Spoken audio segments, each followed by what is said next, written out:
다만 거짓말 하지 마세요. 대리인한테. 저희가 혹시라도 문제되거나 불리한 점이 있으면 저희가 알아서 포장해드리고 감싸드릴 테니까 저희한테 솔직하셔야 되는 거예요. 아시겠죠?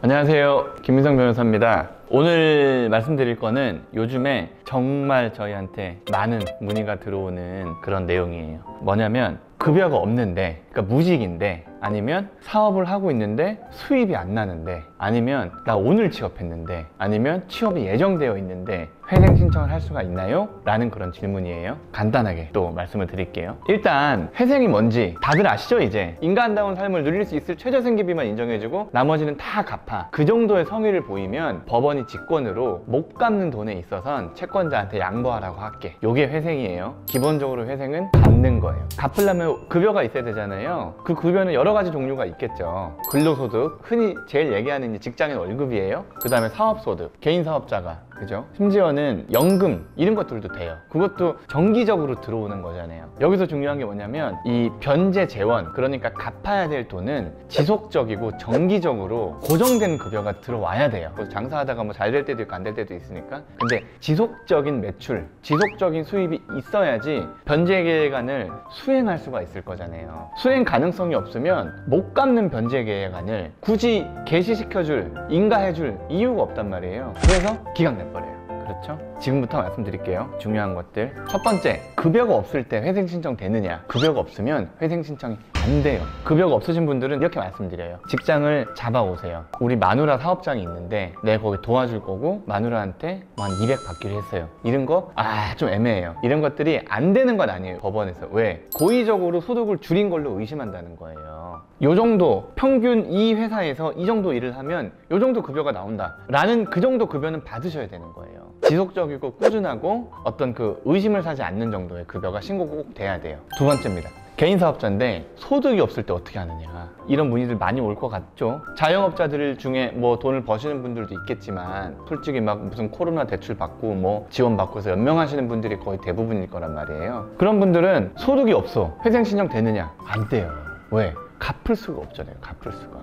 변제 계획안을 짜도 내 소득을 신고를 해야 되거든요. 소득과 지출에 대한 증빙이 들어가야 되는데 소득과 지출에 대한 증빙을 넣으면 얘는 마이너스인 거야, 적자인 거야. 그러면 자영업자들은 어떻게 하냐면, 그러니까 직전년도 매출이 이랬고 올해는 힘든데 이렇게 코로나가 좀 잠잠해지면서 이렇게 좀 꾸준히 이렇게 상승할 것 같다, 뭐 요 정도 소명하고 직원도 줄이고 그 다음에 매입 매출을 좀 이렇게 증대하고 매입을 줄이고 해서 작년 기준으로 가서 월 한 200 정도는 남으니까 올해도 월 한 150에서 200 정도 남을 것 같으니까 그 정도의 어떤 그 소득을 신고하시면 법원이 어느 정도 설득이 될 거예요. 다만 적자다? 적자는 안 돼요. 그 다음에 세 번째입니다. 첫 월급이 안 나왔어. 막 취업했을 때. 이런 분들 되게 많아요. 계속 채권자들한테 전화가 오고 너무 힘든 거야. 그래서 빨리 회생을 하고 싶은데 아직까지 첫 월급이 안 나온 거예요. 그러면 어떻게? 그거는 상관없어요. 근로계약서와 이 회사에 내가 현재 재직하고 있다는 재직증명서만 일단 내면 큰 문제 없이 근로계약서 상에 어떤 그 금액을 기준으로 해서 회생계획안을 개시나 인가를 내줘요. 다만 문제가 뭐냐면 첫 월급도 안 받은 사람이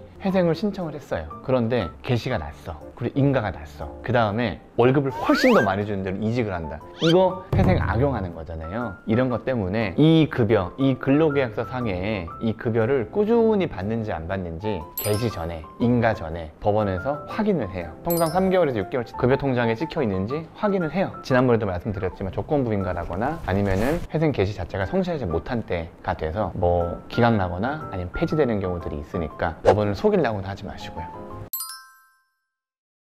최근에 또 이런 분들 많아요. 일용직이다, 이런 분들 되게 많아요. 대표적인 일용직이 배달대행 되게 많이 하시고 건설 현장에서 일하시는 분들, 대리운전 뭐 이런 것들이 있어요. 그런 것들은 고정적으로 꾸준히 급여가 들어오지 않아요. 다만 내 급여가 통상 월 평균 어느 정도인지 그것만 입증하시면 돼요. 근데 입증이 쉽지가 않단 말이에요. 일이 많은 날도 있고 적은 날도 있고. 그럴 때는 3개월 평균 아니면 6개월 평균 이런 거라도 하시고 현금을 받는다. 일용직들 현금 받으시는 분들 많이 있어요. 사무실의 노하우나 실력인 것 같긴 한데 굳이 말씀을 드리면 사업주한테 이러저런 사유에 따라서 현금으로 지급하고 있습니다. 그런 사실확인서를 받는다거나 아니면 현금으로 급여를 받을 때 그거를 받아서 통장에 입금을 시킨다거나 일하시는 사진을 예를 들어 찍는가 해서 내가 이 회사에 4대 보험이 가입이 안 되어 있지만 현금으로 매달 고정적인 급여를 올리고 있습니다 라는 것들을 법원에다가 소명할 수 있는 자료를 꼼꼼하게 만드시면 어느 정도는 법원에서 인정을 해줘요. 다만 그 현금 받는 게 좀 그 납득할 만한 어떤 금액이어야 되겠죠.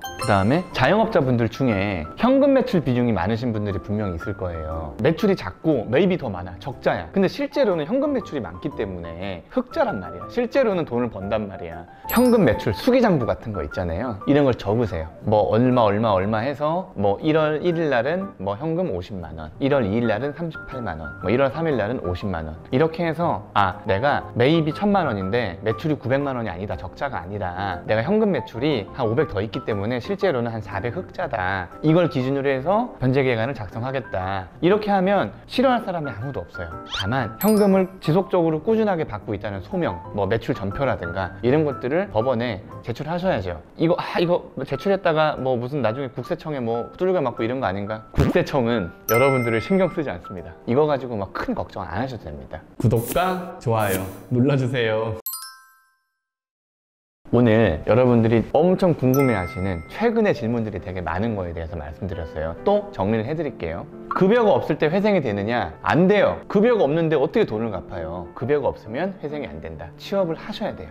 그 다음에 자영업자 이제 얘기해요. 소득이 없어. 적자만 난다. 회생되냐? 안 돼요. 똑같아요. 갚을 돈이 없는데 어떻게 회생을 해요? 취업을 막 했다. 근데 회생을 하고 싶다. 돼요. 다만 안정적인 급여가 발생할 거라는 걸 소명을 하셔야 돼요. 그 다음에 안정적으로 다니고 있다라는 거를 나중에 개시이나 인가결정 때 3개월, 6개월치 안정적으로 급여가 들어오고 있습니다 라는 걸 보정서를 또 내야 돼요. 그 다음에 프리랜서다. 아니면 일용직이다. 고정적인 급여는 없는데 어쨌든 급여는 있다. 심지어 그 급여가 현금이다. 어떻게 하느냐? 소명하시면 돼요. 나는 겉으로 보기에는 적자야. 근데 실제로는 흑자야. 왜? 그 신고 안 한 현금 매출들이 좀 있거든. 이거 어떻게 하느냐? 현금 매출이 있다는 걸 소명하시면 돼요.